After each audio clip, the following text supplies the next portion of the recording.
drivers voted for it. The drivers are going to get it. It's one of the most famous racetracks, but most challenging racetracks anywhere in the world. 12.8 miles of the Nurburgring Nordschleife for round 10 of the ChampCar iRacing series. We're getting to the serious end of the year. We're getting to the money end of the year as well. David Haynes with Devin Peters and Michael Derby to bring you coverage on HJBC of ChampCar iRacing series. I mean, Devin, there is no track like this.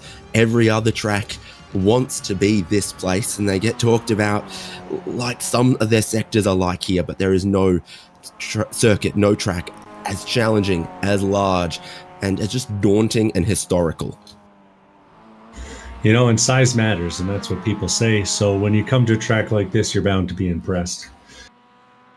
I gotta say that the drivers asking for this seems like it's going to be a little bit painful. We've already seen a few people struggling with the green hell, as is wont to happen around a track like this, and we're right in the middle of a pretty intense little round of qualifying here.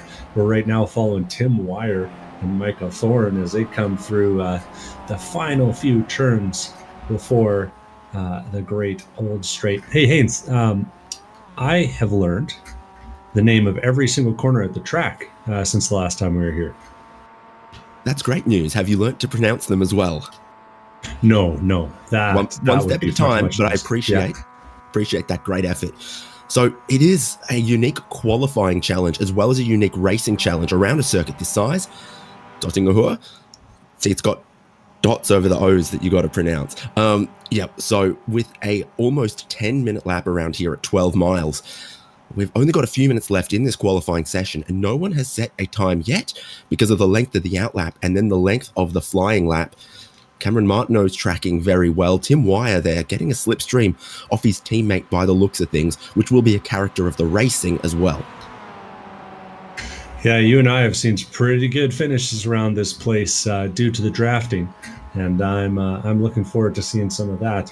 The key, though, is survival, and it mirrors the ChampCar Endurance Series in that way. You gotta have the ability to survive a pretty challenging little track with some pretty challenging passing zones around here. So if you want to watch live timing of this qualifying and the racing, and you're watching live, hjbc.live. If you return a replay, unfortunately, no way to sync that up conveniently at the moment. But certainly, if you're trying to follow along your favorite team, maybe it's Team Salins, your favorite drivers, hjbc.live will let you know about pit stops, about the qualifying order, and all of that at the moment. But it's Cameron Martineau on top from Lincoln Fox, whose qualifying is done. Tim Wire and Ian Giebler have gone through into third and fourth. This is always a circuit where having a qualifying lap is very, very valuable because of the 23 drivers I can see. A lot of them won't manage one clean lap of this super challenging 12 miles of racetrack. Some people are going to manage a hell of a lap, though. Cameron Martineau comes in and sets an 8:03.737. Not only with the Boeing numbers on the back end there, that is the fastest lap we've seen in practice and in qualifying, and not just by a few tenths. That's 3 whole seconds faster than anything we saw in practice. If the Mazda MX-5 Cup car that we're racing in today was assembled by Boeing, it'd have an ABS system that's not documented and triggers randomly without the drivers knowing about it. I figured it was going to be an airspeed sensor joke. You really had me going there.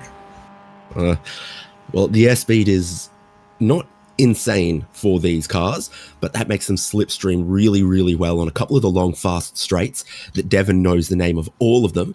But of course, the Dottingerhur is the famous one. Ray Lombardi goes to second in qualifying, so he completes his lap, and he looks like he's coasting it around like he reckons he's done, and that'll do well to get him in second place, but it is still 4.5 seconds behind that stunning lap that Cameron Martineau has placed. He's won at all sorts of tracks in all sorts of cars in the ChampCar iRacing series this year. Yeah, Martineau's really taken up the mantle of some of our past champions who dominated, and it has been Martineau's season, really making a name for himself out here. We've got a few other names, though, that we see around as well. Ray Lombardi, certainly a familiar name to the channel. He's got a pretty quick lap there in second place. And we got a whole field full of familiar faces that I think are going to put on a little show for us today. Absolutely. They call them ringers, and it's not just because this is famously the ring, the Nurburgring Nordschleife, but there are definitely some drivers who come out of the woodwork. They love this track, and they know it well, and they know that their knowledge and experience of the track is valued so much because it's so tough to practice here. You get one corner wrong and you think, oh, I could have done that differently. Well, good luck waiting another 8 minutes to come back around and try and practice your different lines. So you do need to be very cautious around here. Seeing a few drivers that don't have qualifying times just yet with the checkered flag waving. So they're going to hope to complete their laps and jump up the grid to get a clean start to the race, but also not to be trapped, back from what you think could become a 5 or 6 way slipstreaming battle for the lead. Very tough for the leader to get away, and you want to make sure you're part of that pack, particularly on the opening lap. Yeah, it's kind of one of those deals where the only thing that matters is how fast the guy in front of you is going around most of this circuit, because it's really hard to make an overtake on some of these corners, some of these straights. I'm following along with a few of the drivers out there. It looks like the camera right now is on Martineau, who's kind of no, that's Alex Harrison, who's driving around trying to set a lap this time. He's gone green in about half the sectors he's done so far today, trying to find a smooth line through the back half of the track here. So Sean Roberts, with his 1 lap, went to 4th. That's going to be 2nd row on the grid. No purple sectors flying in at the moment, and there are a lot of sectors around here. There's 10 or 11 that it counts. Yeah, there's such a wonderful amount of corners around here and sectors that it just absolutely destroys my timing screen. No way for me to keep up with it. I just got to rely on the colors and be like, oh, there's definitely a lot of green in there. And John Nicholford is one of the drivers further around on a lap. Cameron Sennhauser, his lap takes him to 8th. There's a couple of green sectors in here, and then I can look up and compare them to what Cameron Martineau did. And unfortunately for John Nicholford, he is just multiple seconds down in a few of these sectors, like Sector 1, which is a minute long for Nicholford, was 55 seconds for Cameron Martineau, but he's trying to make sure he sets a lap time. And because you only get 2 attempts, and each lap has officially, according to iRacing, 154 turns. That's 154 hurdles, and you've got to clear each and every single one of them for your lap to count.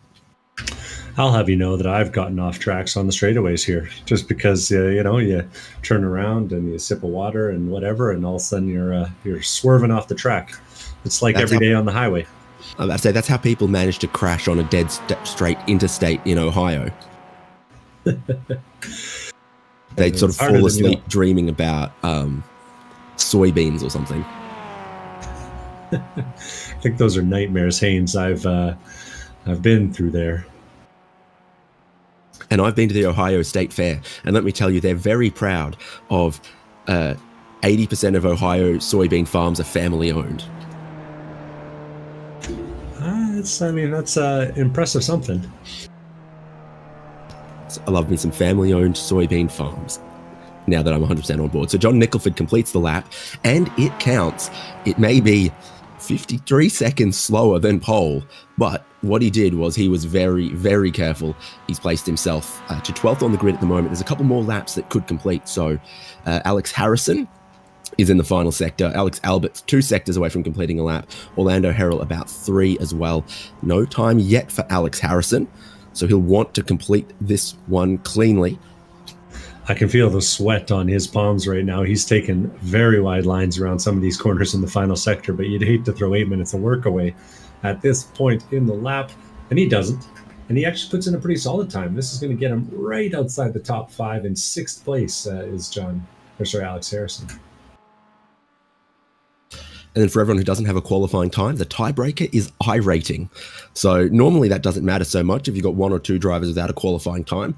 But right now we find ourselves with 15th to 23rd without qualifying times. There are a couple of drivers, though, on track that could complete one. Alex Albert will be next, then Michael Thorne, then Orlando Harrell. So here's Albert, hopefully staying awake down that long straight with his foot absolutely pinned.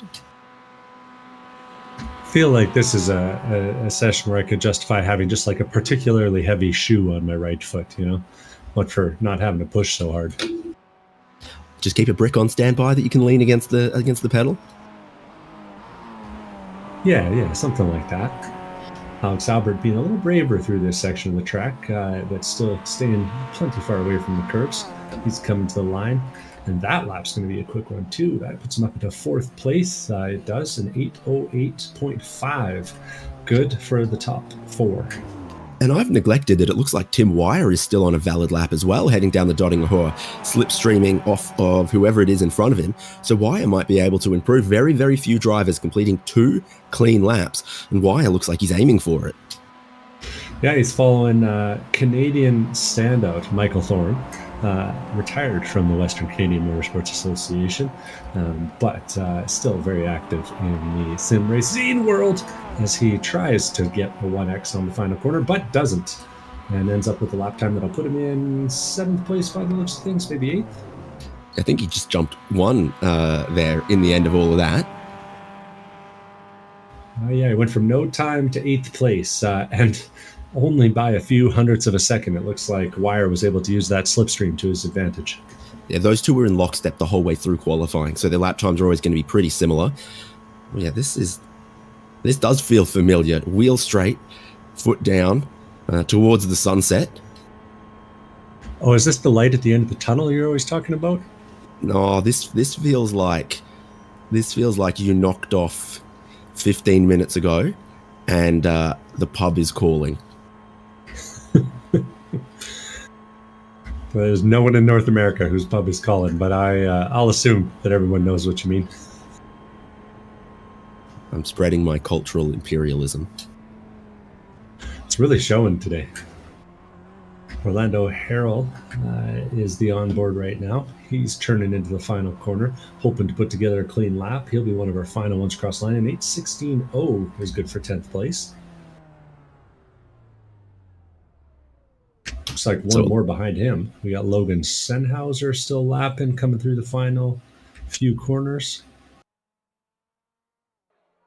We'll see. He put an 8:26 down for his banker lap the first time around. We'll see if this Busch car has a little bit more push in it.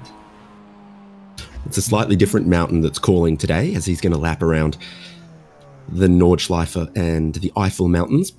That looks like it was just a very subtle improvement for him. Yeah, 8:26 became an 8:25.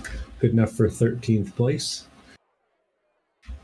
And with that, we'll have our entire grid having crossed the line. It's starting to get themselves in order. Logan Sennhauser, hurry up and pull off the track so we can end qualifying, man. Logan. Oh, dear.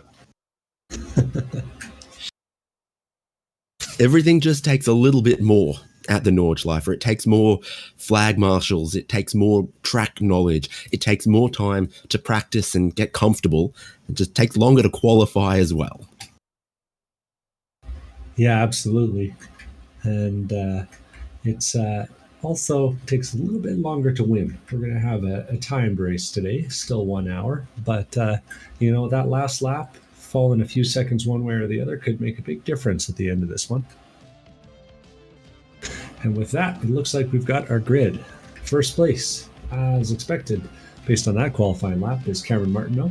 Ray Labardi, second place. Lincoln Fox lining up third. We got Alex Albert, the rarely seen huge-ass driver, in fourth. We got Sean Roberts in fifth. Andrew Cossack in sixth. Tim Wire in seventh. Canadian Michael Thorne in eighth.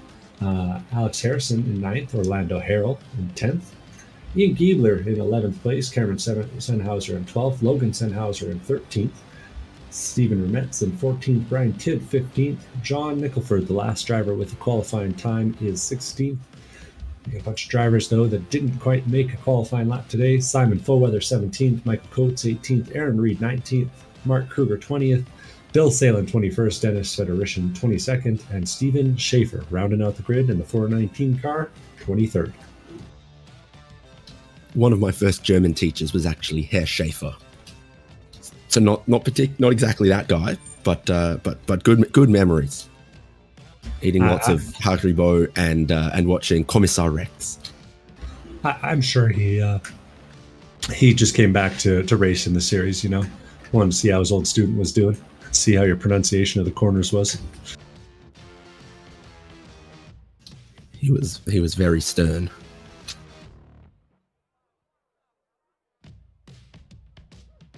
Now, well, it's your Canadian buddy, Hermetz, who's holding up proceedings now.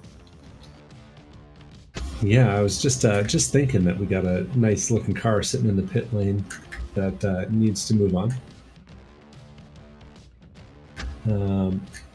But regardless, it is giving us the chance to get a look at the cameras all around this track. And as we're looking at the session today, there is a slight possibility that we'll see a little bit of precipitation showing up. It looks a little bit cloudy out there, a little bit windy. We'll have to see how that pans out.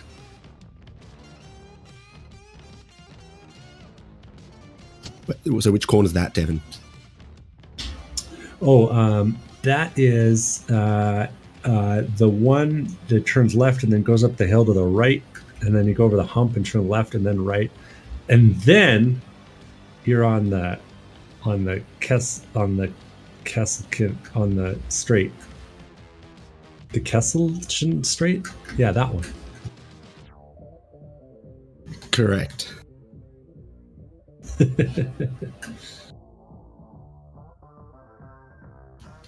So, of course, strategy will be similar to other ChampCar iRacing series, regular 1 hour rounds on the Wednesday night. This is a 60-minute race. The drivers are all starting with the same amount of fuel. I think it's 7. No, it's going to be less than 7 gallons. It might be 7 gallons. I should know. It's about that much. Everyone's going to have to stop. But because the fuel tank is still the normal size, they're just starting with that amount of gallons. You could stop quite early in this race and be able to get to the end, or you could try to run really long.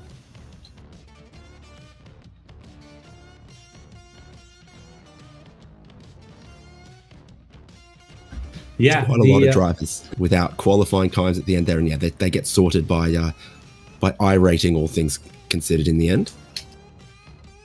It'll be interesting to see what the fuel mileage ends up playing out like. We have seen instances where you can save an awful lot if you ride around in 3rd or 4th place. But one of the factors here is also avoiding the big one. This is no Talladega, but the track being so small means that even a little one becomes a big one around here. Yeah, lots of blind corners, lots of places. The Armco is very, very close, so it is difficult to avoid an incident, even if you know it's there, even if you know it's coming, etc. So we're going to get ready for the formation lap here behind the iRacing sedan. And again, they're going to form up for this rolling start. Luckily, they don't have to do a full formation lap. They're going to start at where you'd start if you took your road car and wanted to do a lap of the Nordschleife at the Touristenfahrten exit there, where you can even step into the van, steal some traffic cones, buy some merch at the shop. It's fantastic.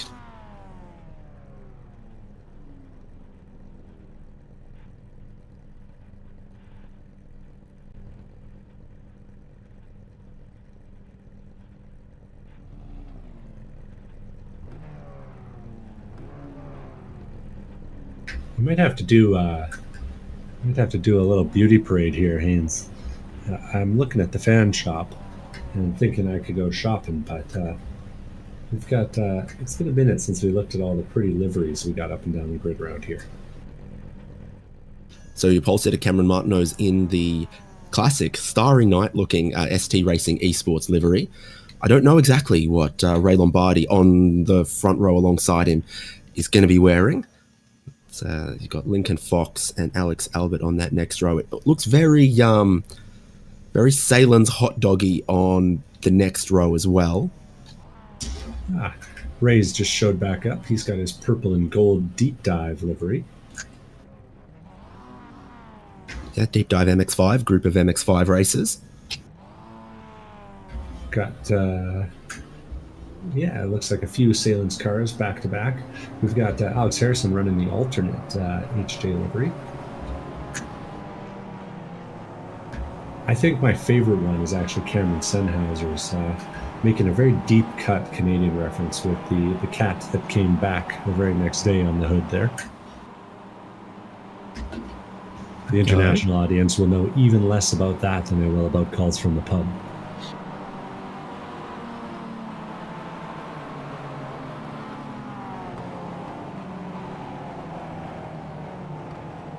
You're gonna talk about Steve Hermet's livery? Oh, I was debating if I go Stephen Hermet or if I go to Simon Foweather. I think we'll let the censors just fill your imagination with that one that Stephen is running. I am, however, a fan of the Brando livery being worn by Michael Coates there at the back. So it's 60 minutes on the clock. We're ready to go for the ChampCar iRacing series. The pace car is in. Cameron Martineau is the pole sitter. And the green flag waves at the green hell. Drivers heading down towards turn 1, Sabina Schmidt's curve. Track drops away heavily here. The air is cold. The track is cold. The tyres will be cold as well. Your pole sitter, your front row, using lots of curb. They're cautious through the tail of the field, but Lincoln Fox making positions and quickly. Yeah, getting underway right off the bat there. Diving down through a few. Ray Lombardi holding Alex Albert to the outside. Oh, and a little bit of early contact, the two of them.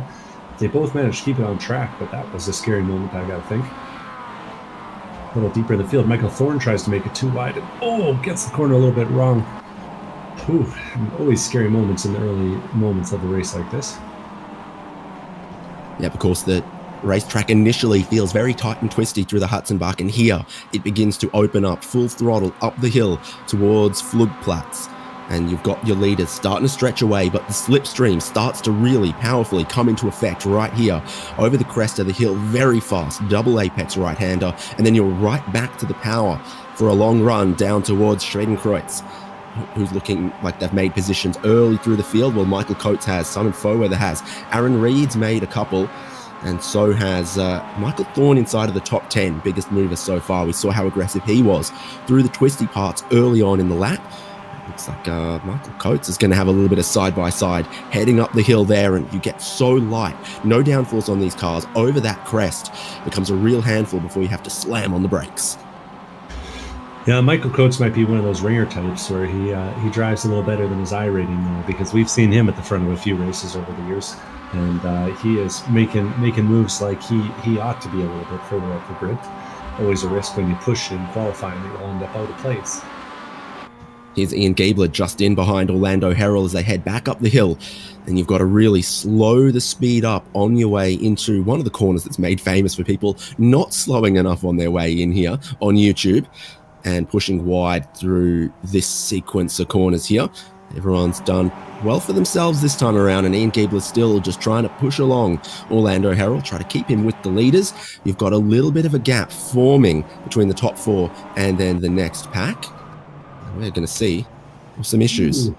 Yeah, that's the Busch car comparing its mountain on the rear end to the mountain out the window and backing up into the fence there. That was, I believe, Logan Sennhauser putting it in the fence.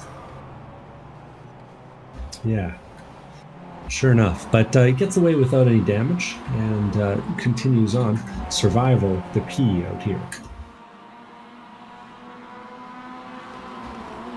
Meanwhile, back at the front, we're starting to see a little bit of pressure. Alex Albert and Lincoln Fox are finding their way back up to the rear bumper of Cameron Martineau. About to reach one of the slowest corners on the racetrack. I think they've actually already just gone past Exmuller. They did. Come through the 10th kilometer now, up the hill towards Bergwerk. Up and then down, I guess, the hill.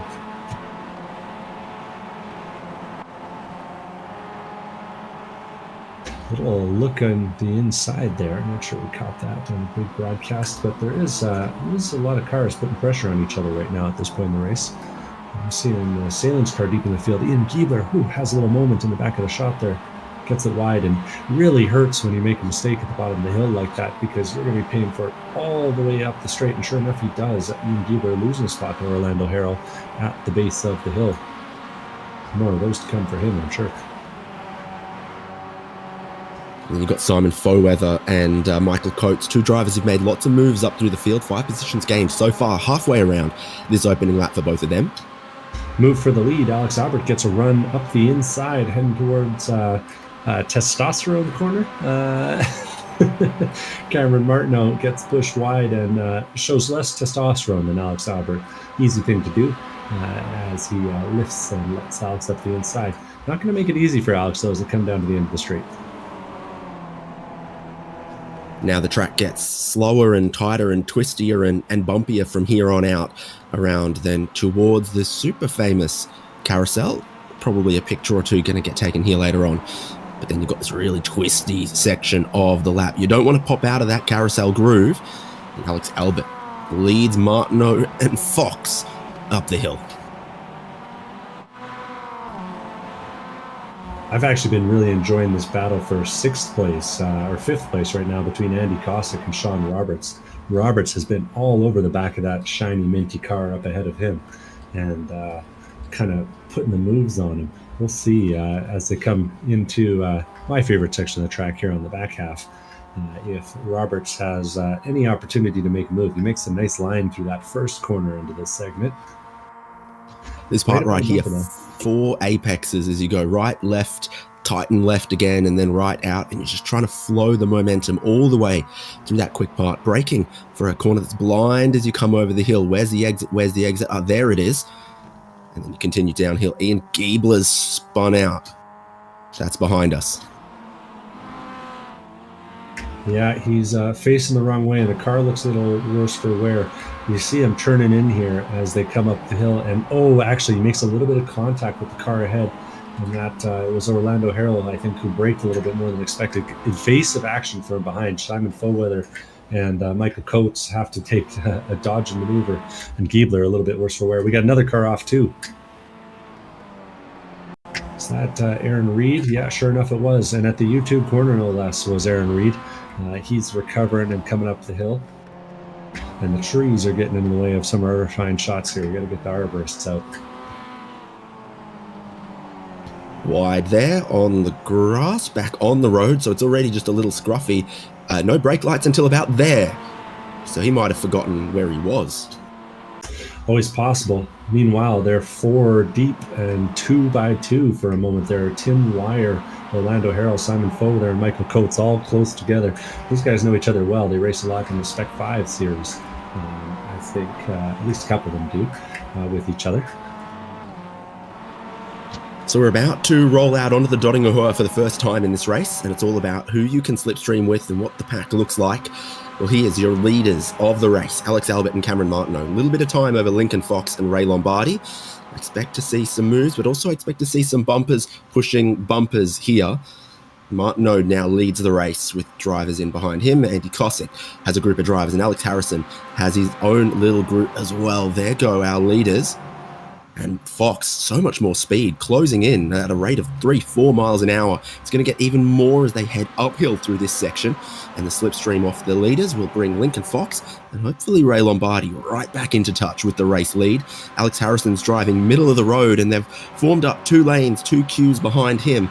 Orlando Harrell slots in. Tim Wire slots in. Michael Coates can't get clear of Simon Foweather. And this almost looks like he's going to let them go, Alex Harrison. So train forms on the left-hand side with Michael Coates also heading down that way. Oh boy, it's getting all kinds of exciting. Michael Coates trying to make 5 passes on the straight, and he's doing it. He comes around the outside of Orlando Harrell to finish that series of moves, and they're all trying to straighten themselves out. A little bit exciting for a moment there. Foweather and Harrison get real close at the end of it all. Wow, it's always a good time down the Dodingahoa. He got them all, didn't he? He timed it to perfection. Michael Coates goes to the lead of that group. Cameron Martineau goes back to the lead of the race, and this is your top 4 working their way through the Hudson Buck. Yeah, I think that might have been a bit of a preview of what we can expect come the end of this race. These guys know how to get her done, even early on. So then Andy Cossack is in 5th. He's got Sean Roberts and he's got Michael Thorne.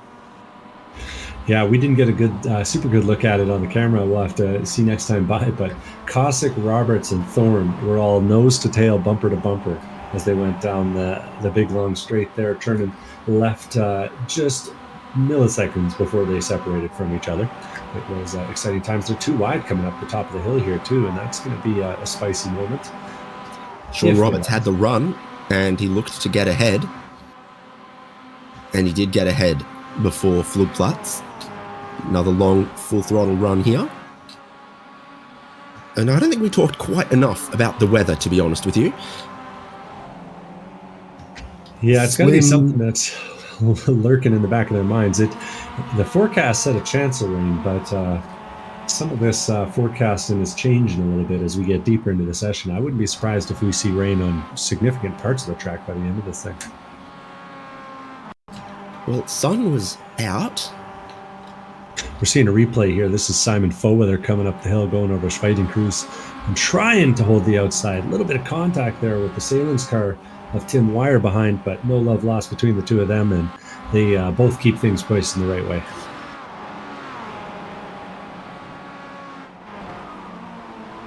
Man, there's some good racing out there right now. Sometimes you get a race around the Nurburgring where everyone's content to just stay in line, save a little bit of fuel.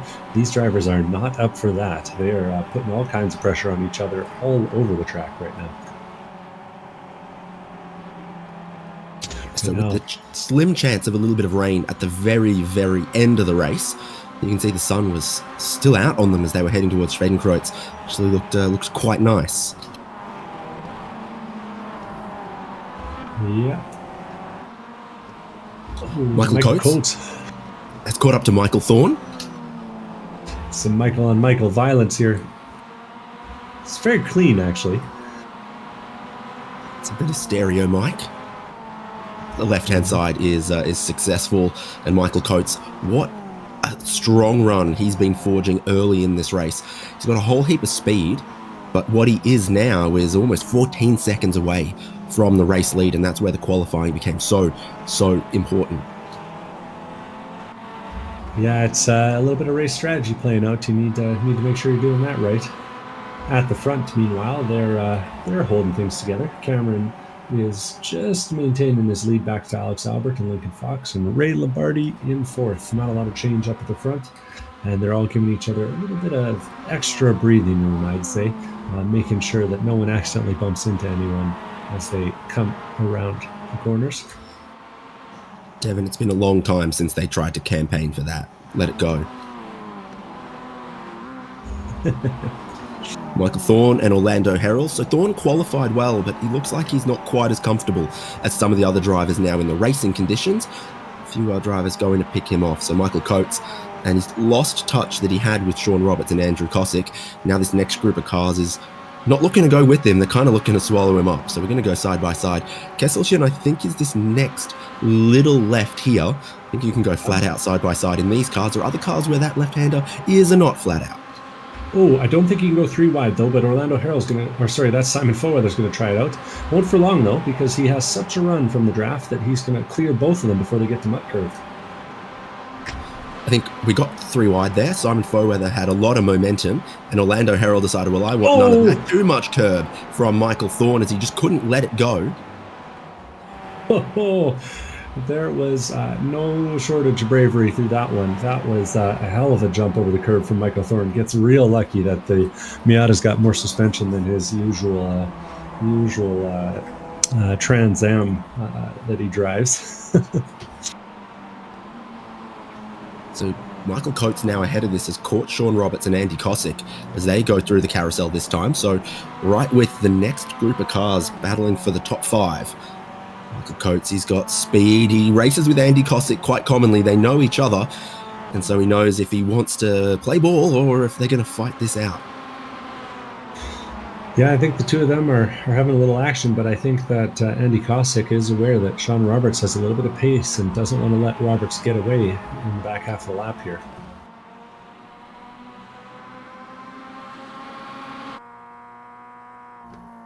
Coming into Eschbach here.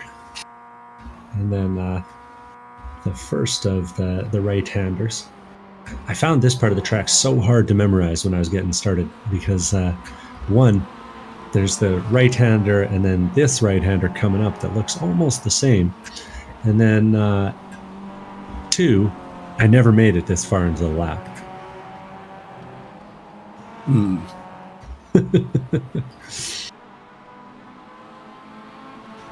The lap is one big bite to try to chew all at once. So Michael Coates, he's probably already thinking about the dotting of her. Once you get to this part of the lap, overtaking's difficult, and not just difficult, but risky. We'll need a little replay on Ray Lombardi. He just had a moment at the front of the field. He'll be doing his best to reel in the leaders after taking a little excursion. We'll see if it gets cut here. Sure enough, you see him running real wide on the exit. That's not the intended line. He's going to have to make some time up before he gets onto the straight.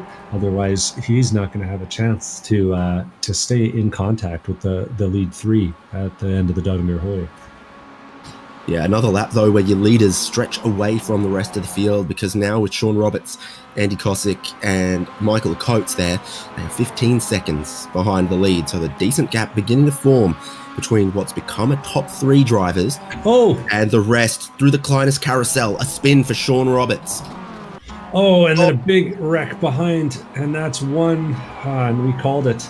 Always a chance that you're going to see a big one from a little one, and that was what that was. Simon Foweather blind after Sean Roberts comes around and is parked in the middle of the track. Roberts says the right thing, but there's no evasive action possible sometimes. Looked like they might have caught, I think that was Aaron Reed. We got another one gone. Cameron Senhauser's just stuffed it in the wall and written off another Miata deep in the field.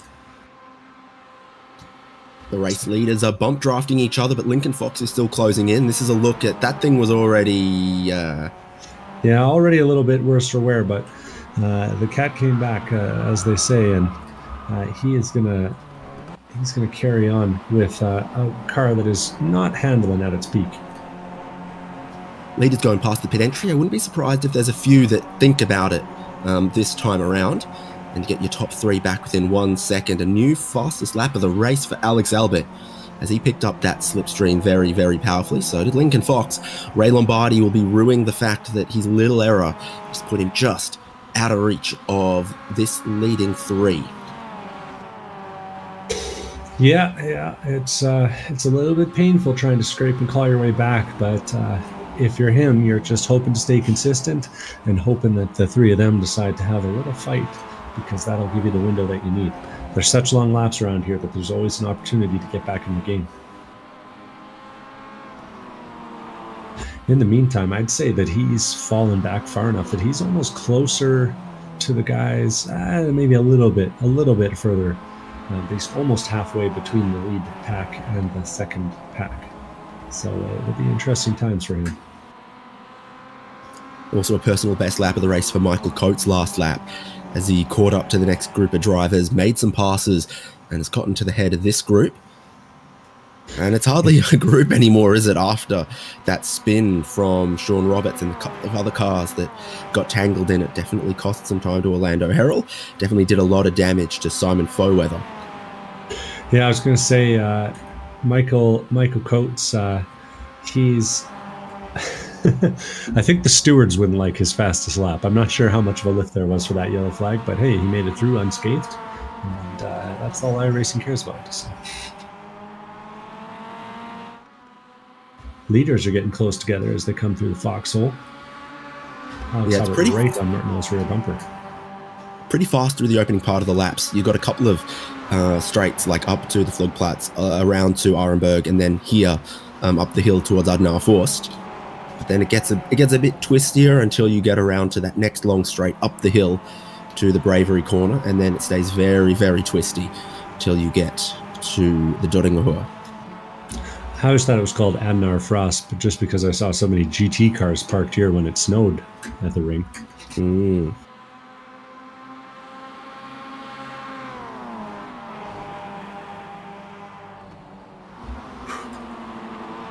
It really is just fun to watch people throw cars around this ring. Both of them just seeing who can be bravest on each turn in, each apex, each exit.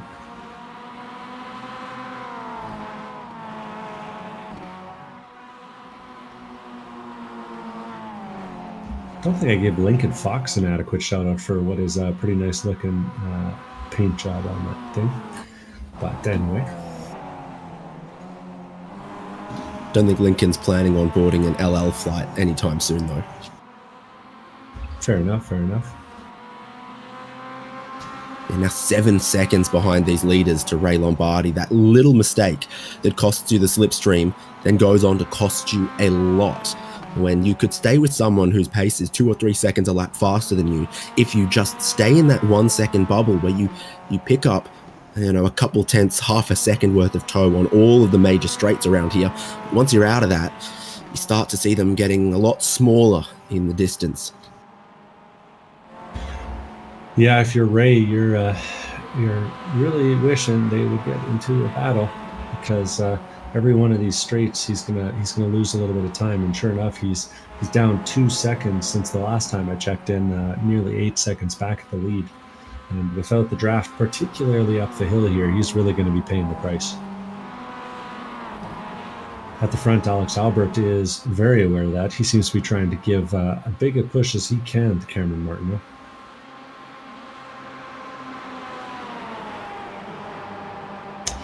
Backs off it, though, and now Fox is going to get the run.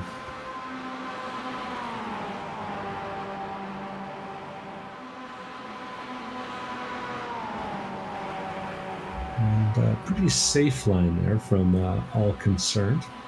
But they will be a pack of 3 when they leave the straightaway.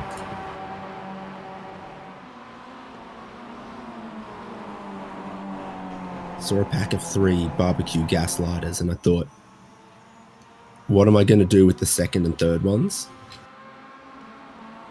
Because you can light multiple barbecues from one lighter. You're making me feel very concerned about the fact that I just bought 8 from Costco, but... well, how many barbecues you got to light? It was 2, but, apparently I needed 3 backups for each. Okay. I was taking the mindset of 10mm sockets. You just buy more and kind of sprinkle them around your garage, what for finding the next one. The 10mm socket / hair tie type distribution system. Yep.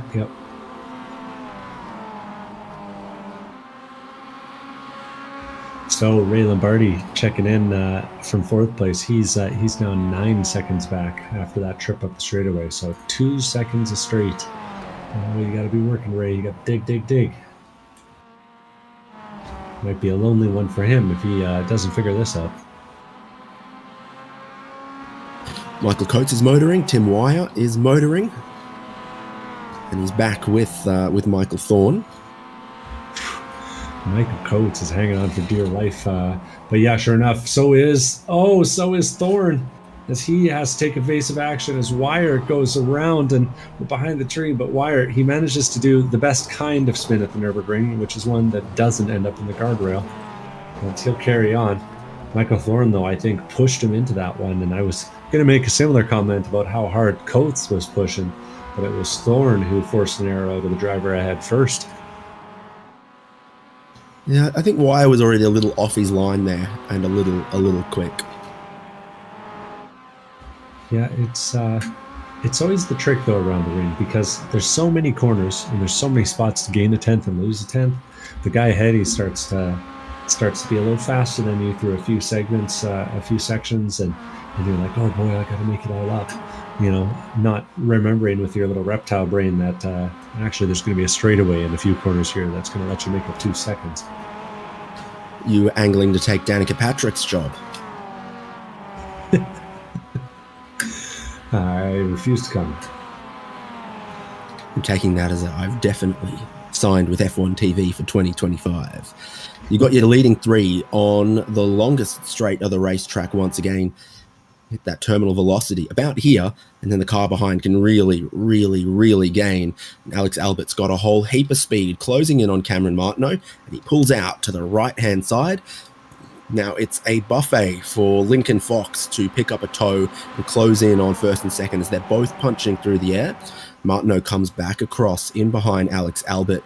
And once again, your top 3 get super close right at the end of the lap.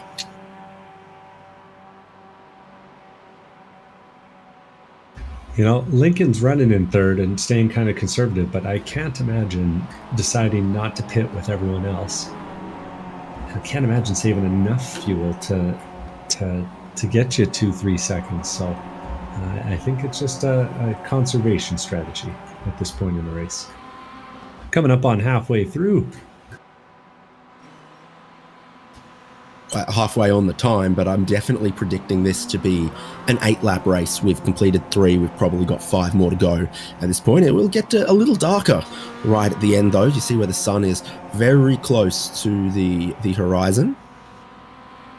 Yeah, checking in the forecast, the 30% rain that was on the horizon is going away. Looks like the percentages are coming down and down and down. So we might only see a few sprinkles, and we might not see any at all on the track today. We'll have to see, but it is still a little cloudy and variable out there. So no PB lap times from your leading 3. Ray Lombardi, I don't think so, because he's dropped away from the leading group. Michael Coates and Andy Kosick bettering their PBs. Alex Harrison pitting in. Yeah, I think this might be our first scheduled stop of the race. Harrison deciding to come in a little bit early.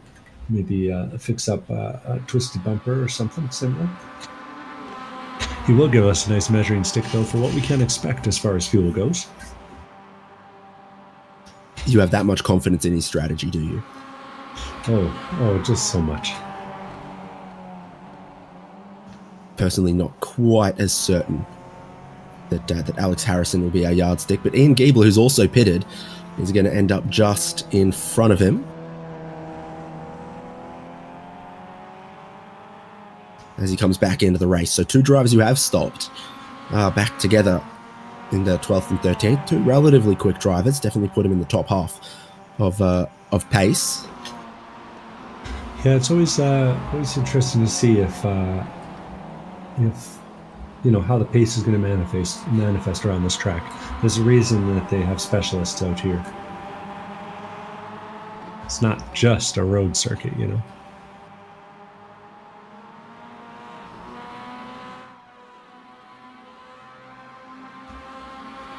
Meanwhile, our lead pack carries on, staying tight together. Now up to 10 seconds gap to Ray Lombardi. Didn't lose as much time that time through Nurburgring, but I think still suffering, still trying to find his way back to the leaders. Last time by, the leaders ran 8:04s, Ray 8:09.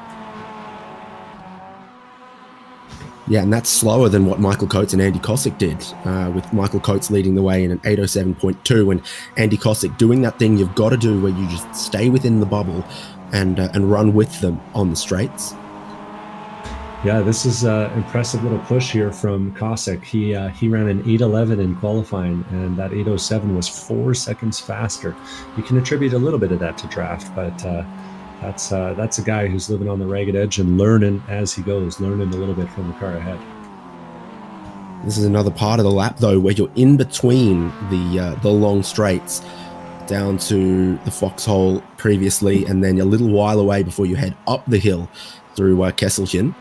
So he's got to try to stay in that section until they get to one of the long straights again. This is down into Bergwerk. Bit of camber, really late apex necessary, because once you get to the corner tightens and once you get to power, you stay flat out, long run up the hill here. Yeah, another one of those corners where you wish you had a bit of sand in the shoe to help you hold it down. But it's a good little run, and it's a good little run from Cameron Martineau as he comes flying up on the back of Alex Albert. Track straightens out here. We'll see him make the choice. Is it going to be? It's going to be just a draft, or is it going to be a bump? It's going to be a move. It looks like just drafting at this point, trying to save a little bit of fuel. Lincoln Fox, meanwhile, hanging back as usual, but using the straightaway to gain, and get on that rear bumper again. Yep, I saw a speed difference of about 4 or almost 5 miles an hour that Lincoln Fox could close in on them with up the hill there. So that's very, very useful. How much do you think is Lincoln just holding back versus versus not maybe having quite the outright pace. I've been trying to decide if this is a 2-horse race or a 3-horse race for a bit. Well, it's always a 3-horse race until right at the end. Oh, I feel a bit dizzy. Good shot, though, from the center of the carousel. Break your neck as you follow the cars around. I think Fox is good with this car, but I'm not aware as being particularly experienced with the Nurburgring Nordschleife, or as obviously that's where Alex Albert and Cameron Martineau are at, is that they both feel very confident with the racetrack to be quick and also to be consistent. Yeah, knowing every bump, every bend is definitely an advantage around here, and I can definitely say that Alex Albert is a guy who you basically only get out of the cave, the garage, with the promise of a Nurburgring and a Miata.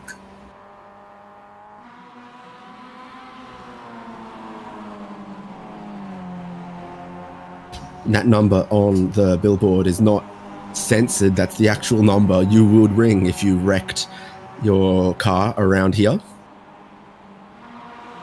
Probably a long distance call for most of our drivers today, but hey, they're the ones who wanted to go international. My plan includes calls and text messages in Germany, France, UK, US, Canada, etc. Not like that I have rarely use, and that's why they offer it, because people so rarely use it, but they can throw it in. We have far more aggressive capitalist tendencies up here, Haynes. That's a luxury plan you got there. Coming through one of the more puckery sections of the track. Never quite feels like you've got enough grip for this section, even in a car like the Miata. And as you desperately try to roll some extra speed up the hill, it's so easy just to drive it in a little deep, and Alex does actually loses a couple car lengths on the exit, having to tap the brakes a second time. Cameron Martineau, though, for his part, also loses a few tenths, having to counter steer at the apex of the second carousel there.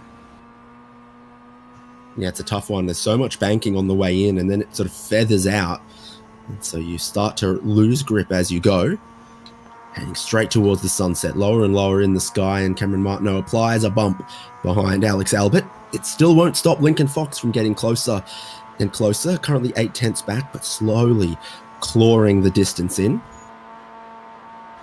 Sun's getting real low, boys. Yeah, Cameron Martineau has chosen collaboration, not co-opetition, this time down the straight. I guess trying to see what the difference is. Alex Albert leapfrogging last time led to Lincoln Fox closing down the gap, and Lincoln's still closing down the gap, but not nearly as fast as last time. About 4 miles an hour difference, though, at this point in the straight. Yeah, that's faster than your normal walking pace. So if you're in a car park and you're looking at your car 10 spots away, well, how long does it take you to walk that distance? Not very long. That's the delta, how quickly you close down the gap and approach the car in front.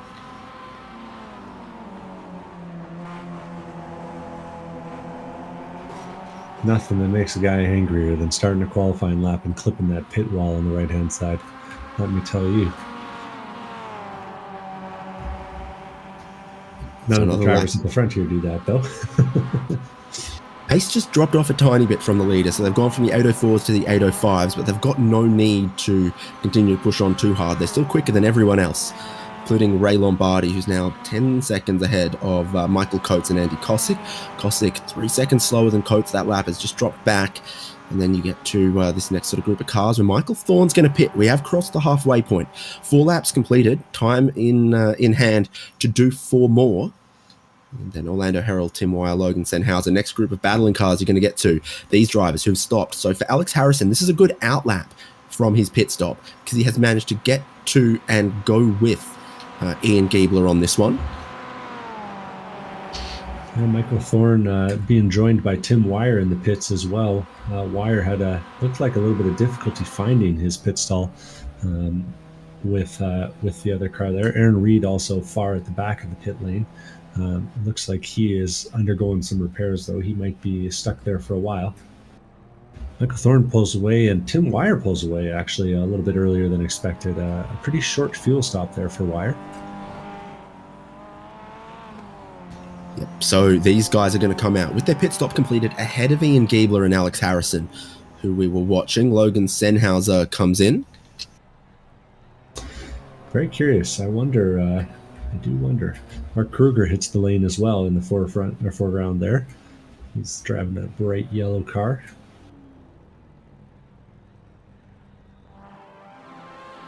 Got to make sure you don't hit the fuel pump, the fuel bowser at pit exit there as well. So it's an interesting pit lane here. It's really... Michael Thorne's just had a little drama on his outlap. He has a slow, lazy spin, gets it pointed the right way, but loses the spot to Tim Wire. We'll see him here. Turns the right-hander and just kind of slides, like he's trying to go up the safety road. Looks like new cold tires kind of stuff, doesn't it? Yeah, it did have that appearance to it. And I did see the jacks going up and down for him, so I think you're right on that one. Wow, it's getting a little spicy deeper in the field here. Well, yeah, that's Michael Thorne recovering with Ian Giebler going past and Alex Harrison. What's he gonna try? Is he getting boxed in a little bit here? Yeah, nowhere to go. We know Tim Wire and Ian Giebler are good buddies. Michael Thorne's been working with Tim Wire, so I wonder if they're not going to make things all too easy, or if there's a little drama for Ian Giebler. Well, nothing yet, but Alex Harrison still wants to make the move. It's a tough place to do it down here in the Foxhole, but it's been done. Looks like he'll tuck right in. Harrison, though, just tapping the brakes from right behind Michael Thorne there. Just saving himself a little extra breathing room. Still a few laps to go here. Thorne gets it in a little deep at the top of Adenauer Frost. He's sticking to the left-hand side, making it tough for the exit. Going to use all the exit curb and then some. And all three of them managed to get through safely. But I think I like Harrison's line through there a little bit better. That would broadly be considered probably not the optimal line. Yeah, if it gets you through at the Nurburgring, not sure how wrong it can be.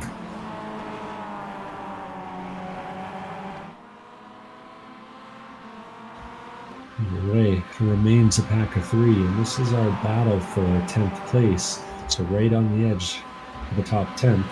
Michael Thorne, though, got to be thinking that he's faster.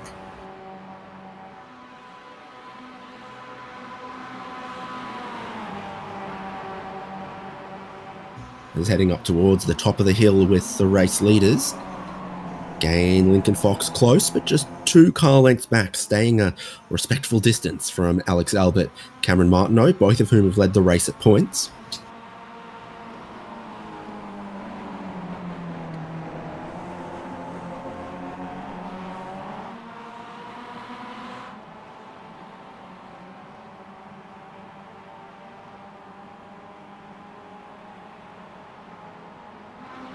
Getting a nice overhead view up the hill this time. And you can sort of see Lincoln Fox closing things down. This is to the very, very highest point of the racetrack right here. And overall, across this 12.8 mile lap, the difference between the highest point and the lowest point is a lot.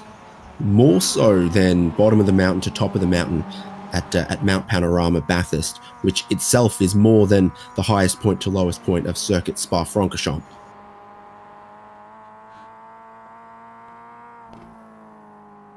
All of them, of course, dwarfed by Mount Washington Hill Climb.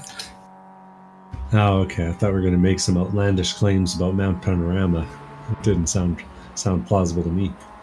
Where does Panorama fall on that scale?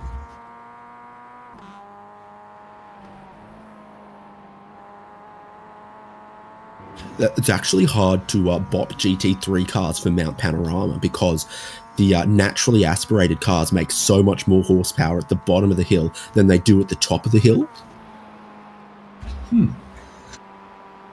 didn't realize it was that big of a differential.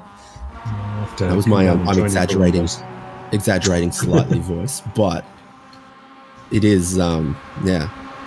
I think it's not 100. It's not 1,000 feet of elevation difference, but that's when you start to go, oh yeah, well, like the air is noticeably, a decimal fraction less dense. And so 1% power of 500 horsepower would be 5. So 1/5% would be a horsepower for a GT3 car. Alex Albert wishing he had a 5th more horsepower there, as he got it all kinds of wrong at the top of the hill. Sliding sideways before the carousel, and now going to have not only Cameron Martineau right on the rear bumper, but also Lincoln Fox a little bit closer than we've seen in the last few laps. And with this potentially being a lap where we could see them hitting the pit lane, being the first one there is going to matter a little bit more than it did last time. So it's down the middle of the road, leading the pack for Alex Albert. Cameron Martineau, the first driver to make a decision, looks to just bump Alex Albert. Lincoln Fox, I think, is just lifting the throttle a tiny bit to stay 2 car lengths back. I think this is deliberate on a couple of occasions to just stay with a tiny bit of space between Lincoln Fox and the leaders. Interestingly, with the leaders lifting, Ray Lombardi getting almost the same speed without a draft as them as they go down the straight there. So here on this version of the Nordschleife, you negotiate the Tiergarten chicane here, and pit entry's on the right, and all 3 of the leaders are going for it. So you have to run tight through that chicane on the exit if you're going to hit pit lane, and then the pit lane speed limit only starts about there. They will rush in trying to find their pit crews. Won't be hard for our top qualifying drivers because the pit stalls get given in qualifying order. Cameron Martineau has pit stall number 1. And pit stall number 2 was Ray Lombardi. Pit stall number 3, Lincoln Fox. Pit stall number 4, Alex Albert. Do you see any tyre changing going on here? I'm only seeing fuel going in with 3 laps to go, and I'm seeing Lincoln Fox winning the race off of pit lane. By quite a bit, too. Michael Coates in the background. But, yeah, the story is Lincoln Fox's fuel-saving efforts did work out. And he's going to have more than a few car lengths as they come off the lane. I'm counting, what is that, almost 4 seconds? That's going to be significant. And almost 6 seconds faster off the lane. Got to wonder, though, who's banking on what length of race here? Well, I feel like with laps this size, the calculation's pretty easy. The leaders could have gone 10 seconds a lap slower, and we still would have had an 8-lap race by my estimations. So we have pits from everyone. But Michael Coates has had dramas on the pit exit. Significant ones. What's happened for him? He's left his pit stall and then come to a stop, driven straight on. He has a black flag. He must have been speeding on pit lane on the exit. So easy to do. That's a heartbreaker, and I guess he's decided doesn't want to serve the penalty. Real shame. Yeah. Coates was sort of running 5th, a chance of catching 4th, having worked through the field so far early on. Dramas also have befallen Lincoln Fox on the outlap. Was leading by 4 seconds. And Lincoln Fox has disappeared from my radar screen. Let's see what I can find. I see him churning right, and then suddenly just going straight, and pulls off the track, and then gets out. Yeah, I don't have anything. I'm not sure exactly what that must have been. Must have been a real-world emergency coming for a simulator race. Either way, that leaves us now with a smaller gap, still a gap, between Alex Albert and Cameron Martineau, who are going to finish this race in battle with each other. 4 seconds, the tune, just not 4 seconds up to Lincoln Fox now. Yeah, Cameron Martineau qualified 5 seconds faster than Alex Albert. So Cameron Martineau is going to need to channel those qualifying laps once again to try to reel in Alex Albert in the final laps of this race.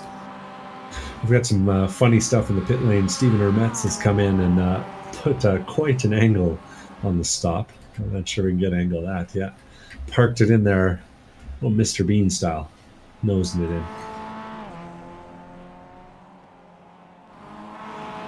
It's a short little pit lane. There's only 19 pit stalls, so a couple of them are shared.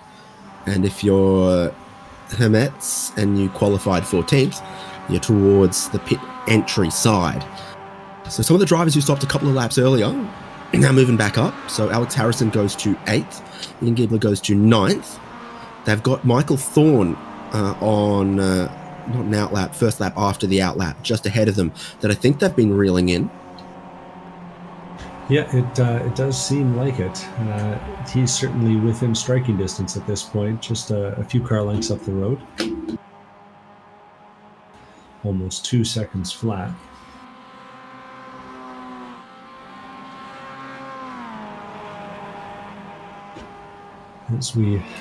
As Alex Albert makes his way through Bergwerk and up the hill for the first time since the pit stop, he's holding it. So 4.39, put that one in your brain, and we'll check back in on that number later, see if he's able to hold the gap.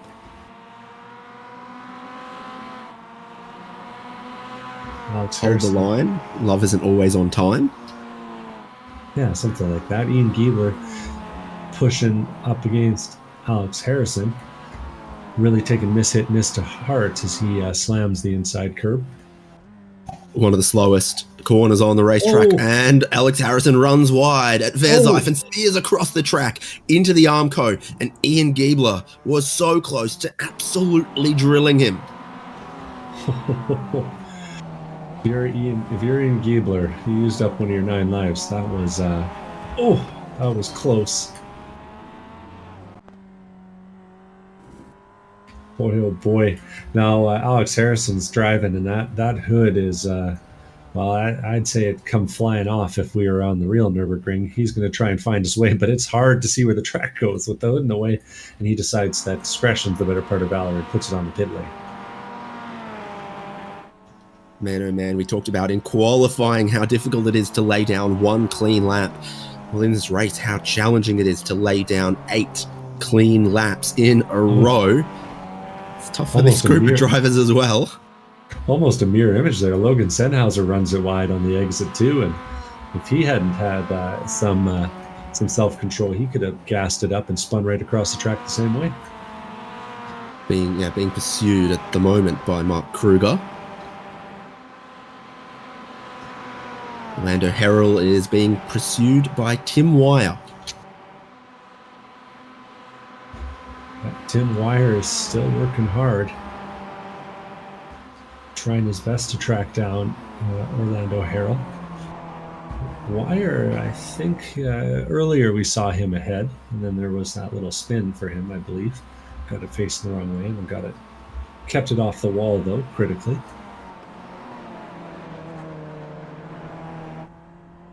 Ripping the Salen's car there. On board with Wire as he does get within 1 second of Orlando Harrell.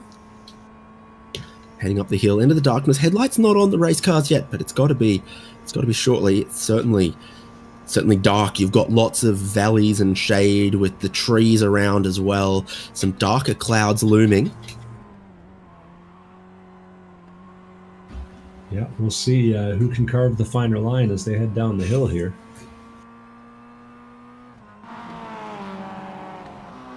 A lot of really tall curbs around the Nordschleife, but just there at Wipperman, there's some flat ones that you really can climb all over.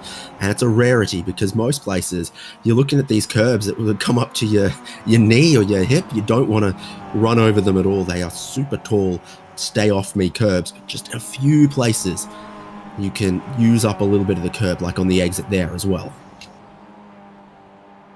Yeah, I figure if they put a curve like those on the F1 circuit, we probably at the end of the straight track problems.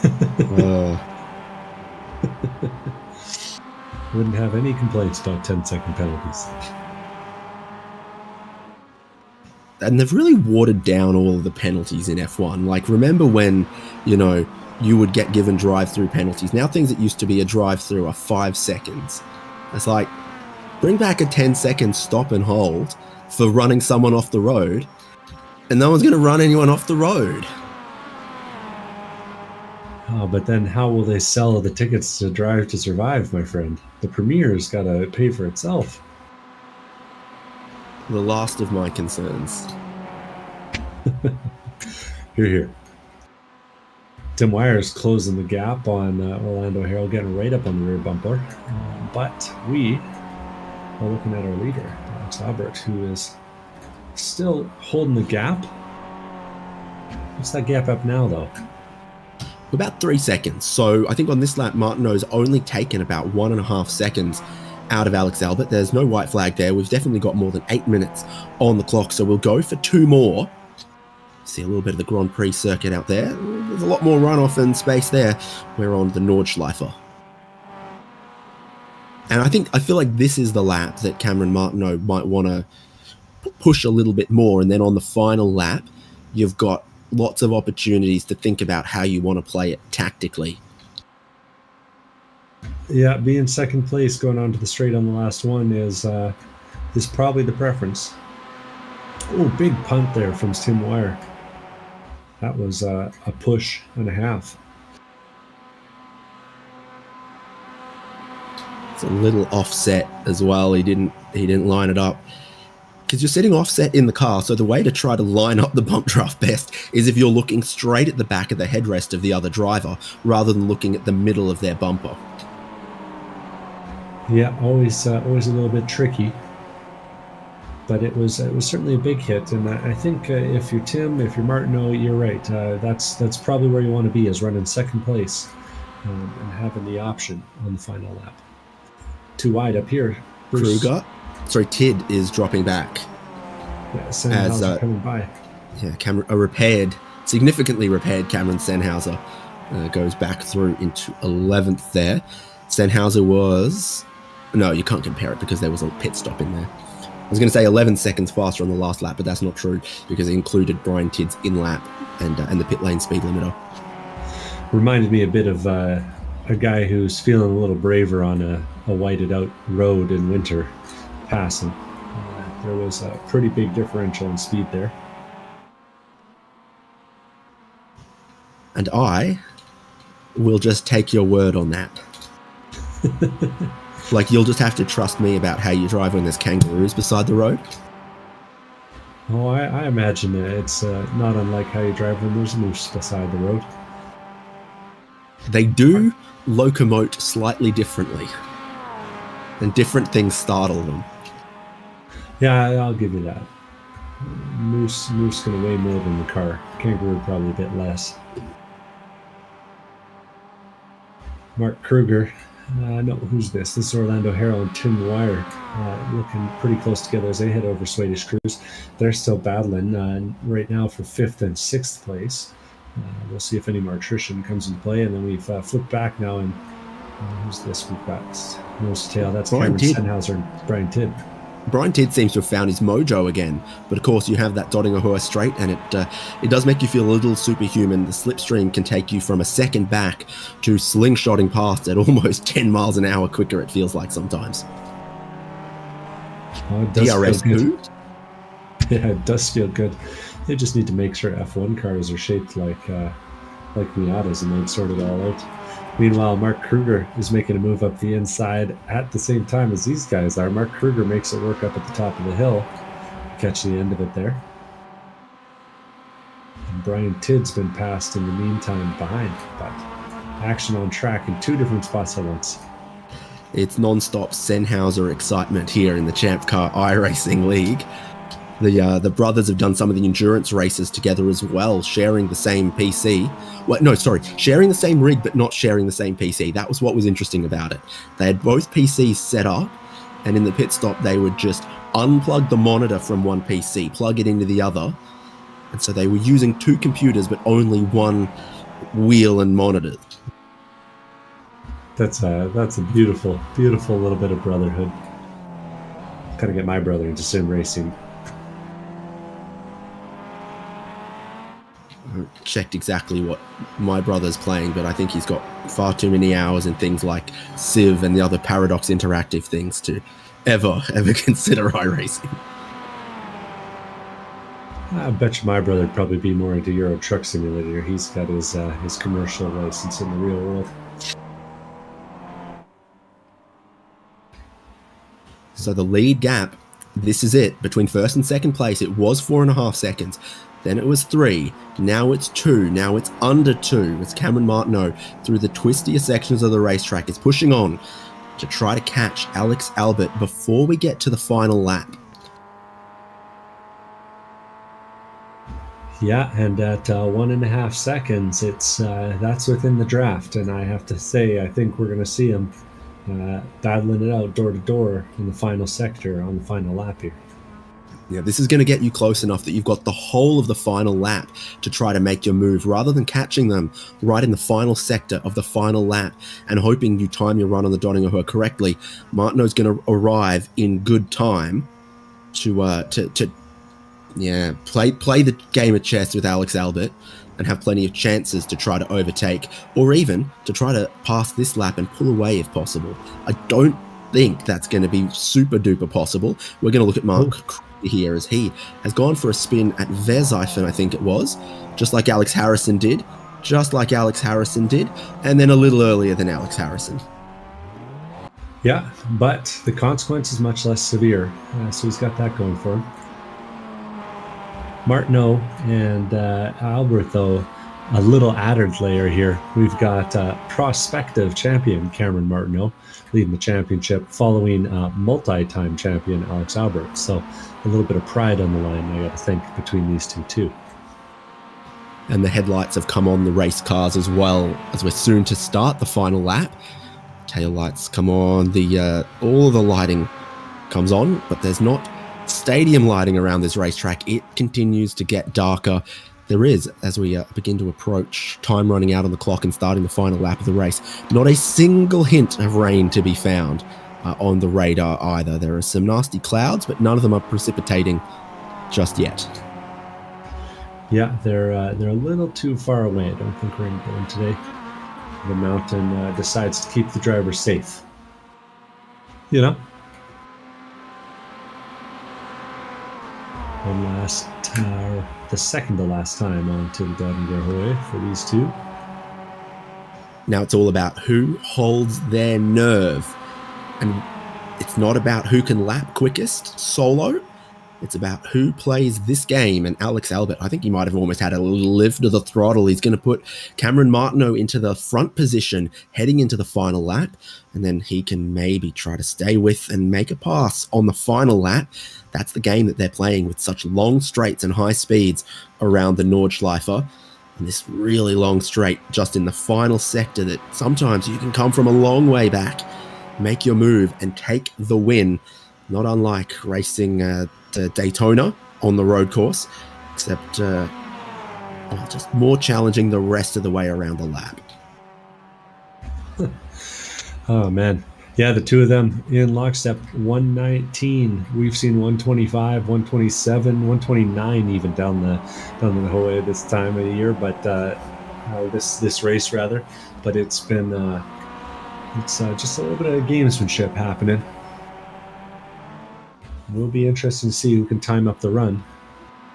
Meanwhile, we got a couple other cars just entering, and fastest lap of the race, an 8:02.7 from Cameron Martineau that time by. Yeah, he really pushed on to try to close that gap, and he did, and he's shown that's the kind of pace he can have when he needs it. Entering the Dottingerhoe, you find Orlando Herald just ahead of Tim Wire. Wire's not as close as he was last time. He put the big dirty bump on Orlando Herald.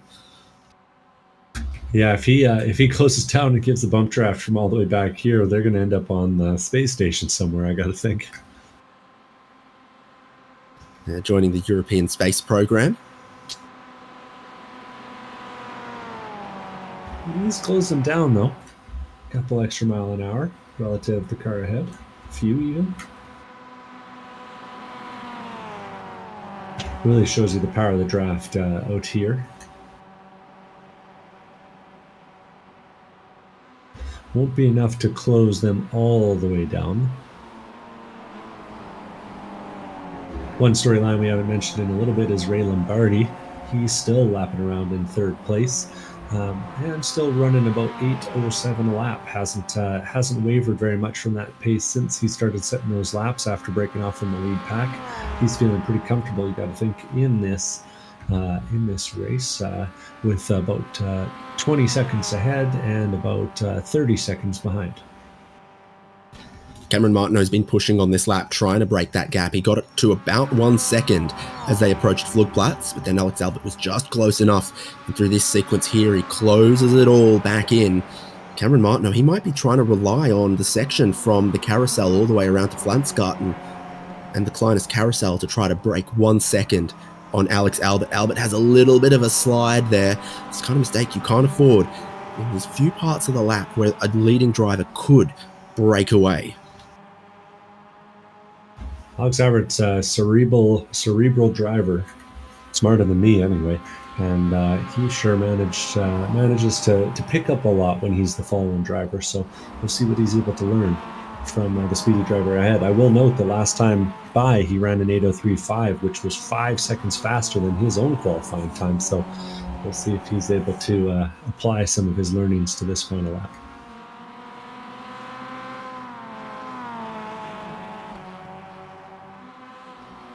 We are on the final lap, and the time on the clock is about to expire. The white flag was waving for them. They knew one more time. Cameron Martineau gets up to 0.8 of a second here, but he's just not quite able to get that 1 to 1.5 that he needs to be able to lay down his one-lap pace and leave Alex Albert in his dust. You've still got a few long straights to come up before you get to the back sort of half of the lap, where I think Cameron Martineau might be able to do it.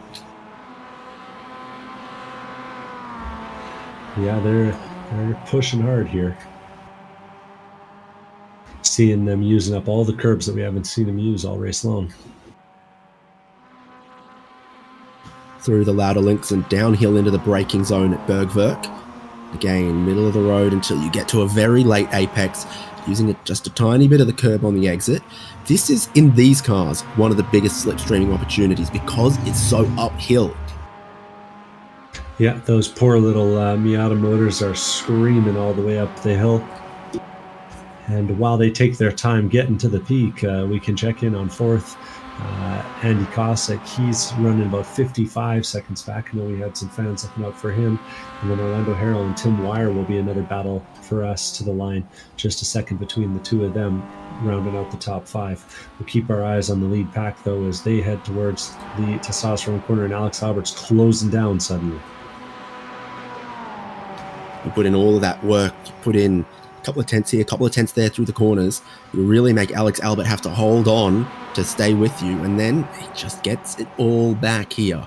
So approaching the part where it's enough corners, it's long enough between the straights that Martineau could try to pull away.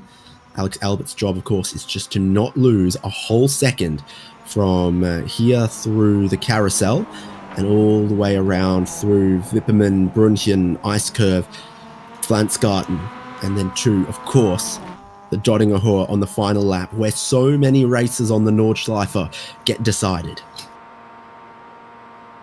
Oh, it's feeling like a good one here, Haynes. You're rubbing your hands, you got your snacks ready, you're thinking you've got a driver with nothing to lose in second place, and you've got a driver who was so dominant, so fast in qualifying. He was on pole by almost 5 seconds. Martineau's at one with the track, but racing is a different thing than qualifying and lapping solo around here.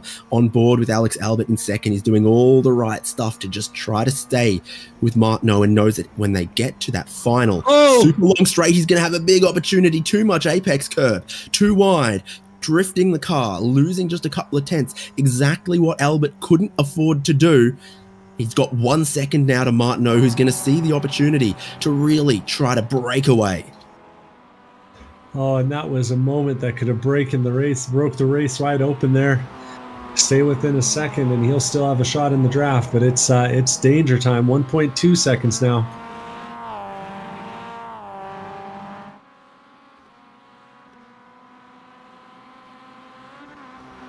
Oh, and they go over the jump, and it's widening still. 1.32. Alex Albert's taking all the wrong curbs, it seems like, through this final section, having a hard time keeping it up. 1.5. He's trying everything he can, but it's not working to close that gap. 1.6 seconds. 1.5 could be closed. 1.6, it's looking like it might be too much. There's still a couple of corners, though, that Cameron Martineau's got to give his all through here at Schwalbenschwanz. The Dove's Tail. and then Kleiner's carousel, the little itty bitty one towards the end of the lap, very banked on the way in, begins to unbank at that point. He flies out of it at immense speed, 1.8 seconds clear of Alex Albert, who's giving it his all, but he's run a little bit wide through there. Galgenkopf here, right-hander over the crest, drops away, and you can get to full throttle here and just keep it pinned. You're going up through the sequential gears, and he's got 2.2 seconds on Alex Albert. He might have broken the back on this one.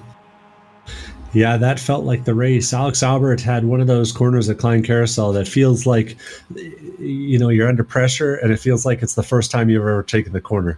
I think he braked and turned right and then turned left and got it all kinds of wrong. And that cost him a critical amount at that point in the race. Some drivers would have been tempted to try to let Alex Albert back into the lead so you could slipstream them on this straight. But he took a chance, made a wish, made a change, and broke away. Cameron Martineau, 3 seconds in the lead and growing. I think Albert's running short on fuel here. I think he needed that tow, and he doesn't have it. Now 5 seconds back. This margin's going to be massive for Cameron Martineau, awaiting the checkered flag. The ChampCar iRacing Series, the drivers voted for the most challenging racetrack in the world. The Nurburgring Nordschleife, and Cameron Martineau comes out on top with a margin. Here's Alex Albert bringing it to the end of the lap, but he's dropped 10 seconds, 11 seconds back. Ray Lombardi's not going to be able to get him to the line. It's Lombardi in third. Any other battles that could be decided to the final lap here, that doesn't really look like there's all that many unless someone else has fuel dramas like Alex Albert. Yeah, Tim Wire and Orlando Harrell were shaping up to have a battle, but as Wire went over the hill and turned... Ray Lombardi, come on, mate. Making a 3-point turn to reverse across the line in third. Oh, that's beautiful. Yeah, Tim Wire had a little issue coming through Eichbach and lost a lot of time. We'll follow Andy Kosick in that minty car as he comes up the hill one last time, sweeping left, sweeping right, and sweeping left again as he sets up the final few turns here. Solid race for him, but not one that was filled with stunning action. Just the quiet consistency that the ring requires. Next up, Orlando Harrell. Again, he kept himself clean enough and consistent enough that there were a few drivers, like a handful of drivers with faster laps than him, like Tim Wire. But he's going to finish ahead of Wire. So Harrell for a top 5 in the ChampCar iRacing Series. Tim Wire. Just a couple seconds back. Yeah.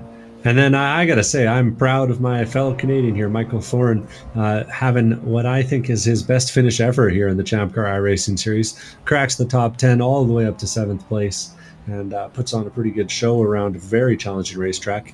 Ian Giebler coming across the line in that shiny white car.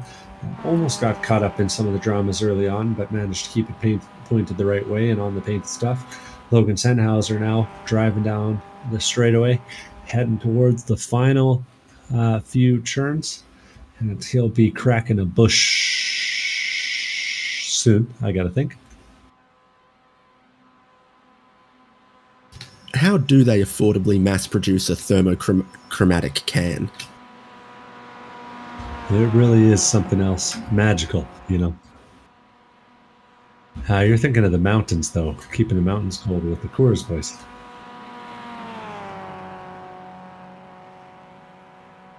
There's a beer that I used to enjoy. It came in a textured can, and like Monster Energy does, and then they stopped doing it because it was apparently significantly actually expensive to produce cans like that. I was like, oh, lame.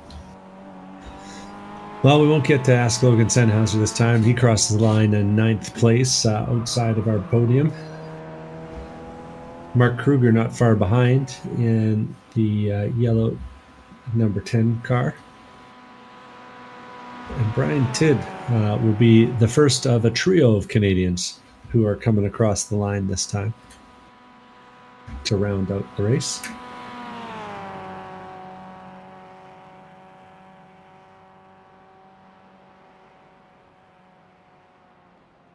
Thermochromic inks change color at a specified temperature as the product is chilled.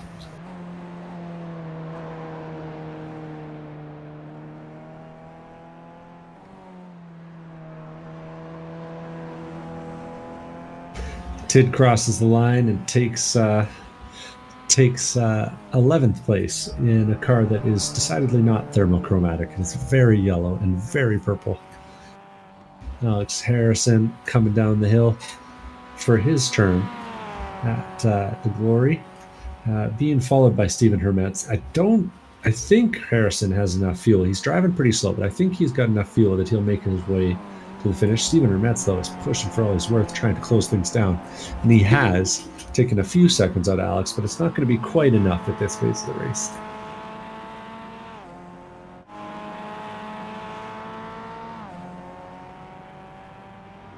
And Stephen Hermetz rounds out the top 12. One more car to go. That's John Nicholford, and he's going to give us a tour. Getting faster throughout this race, but still learning his way around, I think, the ring. Yeah, he's the only driver left on track, so he cannot gain, but also cannot lose. So we'll get to the results where Cameron Martineau wins. It was close, but he broke the back of his opponents there. Albert needed the toe, needed to save a little bit of fuel. Cameron Martineau didn't let him, broke the toe, and Albert actually ran out of fuel just in the final sector as well. So he needed that to go with Cameron Martineau, and Martineau just went flat chat, broke them all, and broke away with an 11-second win. Alex Albert in that second place there. Ray Lombardi in third. Andrew Cosick gets fourth. Orlando Herald gets fifth from Tim Wire, Michael Thorne, Ian Giebler, Logan Senhauser, and Mark Kruger in 10th. Started 20th on the grid. And you just keep your nose clean around the Nordschleife, you will pick up positions. Brian Tidd, Steve Hermetz last, and John Nicholford going to be the last drivers to finish on the lead lap. Alex Harrison ended that one lap down. And if you keep it clean, you will gain positions because you'll finish ahead of drivers who didn't. Really talented drivers, though, like Lincoln Fox, Michael Coates. They were so quick, but they didn't get the result they were hoping for from the Green Hell in 16th and 17th. Actually, I've got Lincoln Fox 15th, Sean Roberts 16th, Cameron Senhauser 17th, Simon Foweather 18th, Michael Coates 19th, Aaron Reed 20th, Bill Salen 21st, Dennis Federation 22nd, and Stephen Schaefer 23rd. Didn't start the race, but it'll be a little while before we get those official results. But we absolutely know our top 10 and we know our podium. And we know our winner, and we've got our winner on standby here. That's Cameron Martineau, knocking off another one, and knocking off a challenging one at that today. Yeah, Devin. Yeah, that was a lot of fun. Yeah, like I'm sweating. Alex and Lincoln were driving. They were keeping up with me right there, and yeah, I had a ton of fun with that one.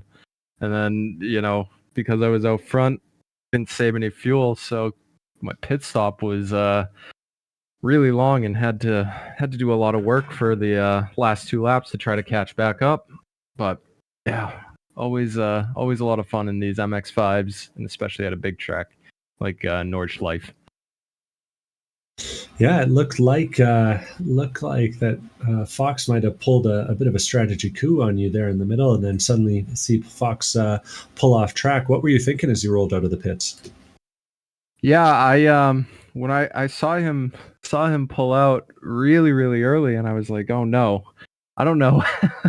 I don't know if be able to make up that much time on them, because they both Alex and Lincoln had really, really good pace during the race. So, and then I don't know. I was wondering what happened to him. Did he have an incident or something? Or we haven't heard yet. It looked like a controlled slow down and stop. So either some sort of real life problem getting in the way, or maybe a critical fuel miscalculation. It's hard to say. Yeah, that's a shame. That's a shame, because I'm sure it would have been a really, really good, last few laps with just seeing how the strategies played out, and if we all could have been back together like we were for the first half of the race. Yeah, it looked like you and Alex were having a pretty tight battle though. There, you had a couple laps to go, and you had 4 seconds to make up. What was in your mind as you were chasing him down? Uh just hitting my marks, and staying focused on every single corner and just trying to, really just try to drive fast, but still within my means because, this track definitely you have to show a lot of respect to this track. So, for me it was just try to get into draft, try to just hit my marks, stay, not try to push too hard and see if I can make up the gap. And then once I got by him, I figured let's see if I can break the draft from him on that last lap, and I guess I did. So, that was really just my thought process there. I probably could have stayed behind him for that last lap, but then what would we be watching on the broadcast, right? Yeah, yeah. Well, and hey, it looked like when you were pushing it, it really threw a monkey wrench in him there. At the end, he had a couple mistakes, and then suddenly the big gap, and you were able to coast it across the line. Yeah, definitely. I mean, for me, it was just trying to just focus on my race and not worry about what he was doing, and just hope that I was there at the end. So, yeah, I think definitely I'm happy about how the end of that race went, and definitely one that I'll remember for sure. Well, another trophy for the cabinet. That's 5 for you this season by my rough count, and all but locks you up. You started looking at the schedule for next season yet? IRL or virtual? Well, we'll have to hear where you'll want to go racing in the sim, but I was thinking in the real ChampCar series, yeah. Yeah, I'm based up here in New Hampshire, so obviously Watkins Glen would definitely be a race that I have my eye on. So, I'm admittedly perusing for cars at the moment, and also I've done one ChampCar race and have connected with a few teams this year. So, I definitely am hopefully going to see everyone on the grid next year out at an actual ChampCar race.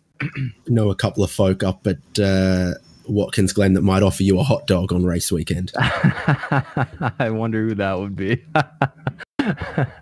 I would gladly take one, even though I don't know. Maybe this. I've heard this, but I've heard that each hot dog takes about 30 minutes off your life. So, I don't know if that's true or false, but definitely worth it.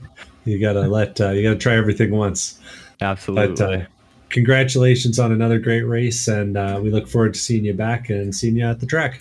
Thanks, guys. Appreciate it, and thanks for what you guys do every week that we do this. Cameron Martineau, the winner from the Nurburgring Nordschleife, the Green Hell.